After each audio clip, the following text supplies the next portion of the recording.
नमस्कार। प्रादेशिक समाचार के साथ मैं कामिनी। पहले मुख्य समाचार। 13 नवंबर को होने वाले पहले चरण के मतदान के लिए चुनाव प्रचार चरम पर। पक्ष और विपक्ष के नेताओं का एक दूसरे पर आरोप प्रत्यारोप जारी। भाजपा के वरिष्ठ नेता और प्रधानमंत्री नरेंद्र मोदी कल बोकारो और गुमला में चुनावी सभा को करेंगे संबोधित। रांची में होगा रोड शो। सीपीआईएम का घोषणा पत्र जारी। किसानों और मजदूरों से जुड़े मुद्दों को दी गई प्राथमिकता। और मुख्यमंत्री हेमंत सोरेन के निजी सचिव सुनील श्रीवास्तव के आवास सहित कई ठिकानों पर आयकर विभाग ने की छापेमारी। कांग्रेस और झामुमो ने लगाया बीजेपी पर एजेंसी के दुरुपयोग का आरोप। और अब समाचार विस्तार से। झारखंड में चुनाव प्रचार चरम पर है। एनडीए और इंडिया गठबंधन के नेता मतदाताओं को लुभाने के लिए राज्यों का दौरा कर रहे हैं। भाजपा के वरिष्ठ नेता और केंद्रीय गृह मंत्री अमित शाह ने आज पलामू के छतरपुर मुख्यालय स्थित हाई स्कूल मैदान में छतरपुर से भाजपा उम्मीदवार पुष्पा देवी के पक्ष में विजय संकल्प सभा को संबोधित किया। इस दौरान उन्होंने राज्य की हेमंत सोरेन सरकार को देश की सबसे ज्यादा भ्रष्ट सरकार बताया।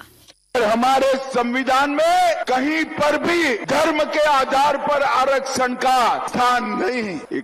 मैं झारखंड वालों को पूछने आया हूं, अगर मुसलमानों को 10% आरक्षण मिलता है तो कम किसका होगा, किसका कम होगा? पिछड़ा वर्ग, दलित और आदिवासी का कम होगा।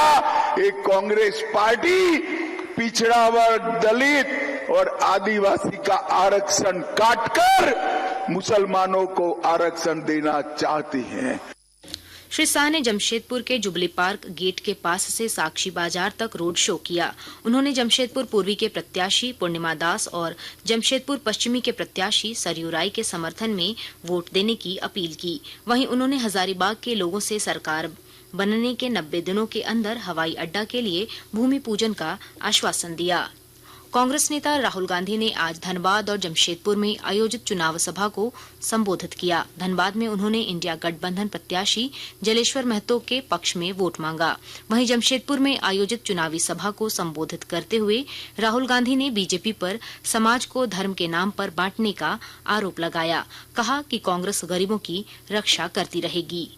हम अंग्रेजों से लड़े और हमने आपको संविधान दिया। अंबेडकर जी ने, गांधी जी ने, इन सब ने आपको संविधान दिया।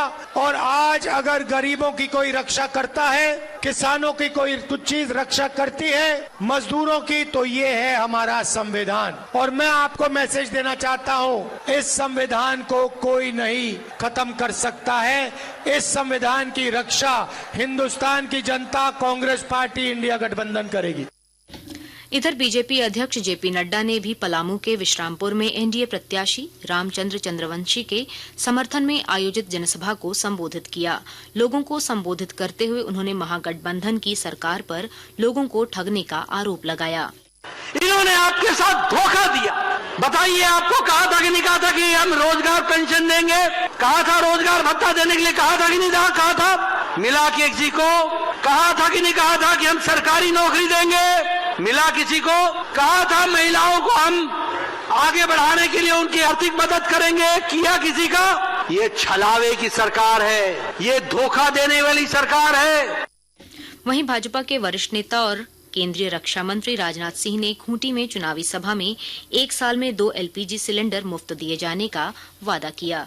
5 वर्षों में 5 लाख स्वरोजगार के अवसर सुनिश्चित करें। 2,27,500 सरकारी पदों पर निष्पक्ष पारदर्शी तरीके से हम लोग नियुक्ति करेंगे। और यहाँ पर BA, MA यानी जो स्नातक और स्नातकोत्तर पास हैं, उनके लिए मैं कहना चाहता हूँ, उनको अपना कैरियर बनाने के लिए उनको नौकरी नहीं मिली है, 2 वर्ष तक उन्हें हम 2,000 रुपया प्रतिमाह मुहैया कराएंगे। लोहरदगा में आजसू सुप्रीमो सुदेश महतो ने कुड़ू प्रखंड में रोड शो कर एनडीए उम्मीदवार नीरू शांति भगत के पक्ष में मतदान करने की अपील की। झामुमो के कार्यकारी अध्यक्ष और मुख्यमंत्री हेमंत सोरेन ने आज बहरागोड़ा और खरसावां विधानसभा क्षेत्र में महागठबंधन के उम्मीदवारों के समर्थन में वोट मांगा।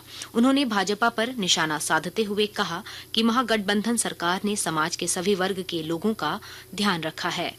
जब तक डबल इंजन की सरकार थी, सारे योजनाएं कागज में ही बनता था और कागज में ही दम तोड़ देता था। और इसीलिए जब हम लोग सरकार बनाए तो हमने निर्णय लिया कि हम लोगों का सरकार रांची हेडक्वार्टर से नहीं, गांव से चलने वाला सरकार बनाएंगे। इधर गढ़वा जिले के भवनाथपुर में आज राजद के स्टार प्रचारक तेजस्वी यादव ने इंडिया गठबंधन झामुमो के प्रत्याशी अनंत प्रताप देव के समर्थन में चुनावी सभा की। आकाशवाणी के ताजा तरीन समाचारों के लिए आप हमारी वेबसाइट newsonair.gov.in पर लॉग ऑन कर सकते हैं। ताजा समाचार X handle @AIR news alerts और Facebook page all India radio news पर भी उपलब्ध है।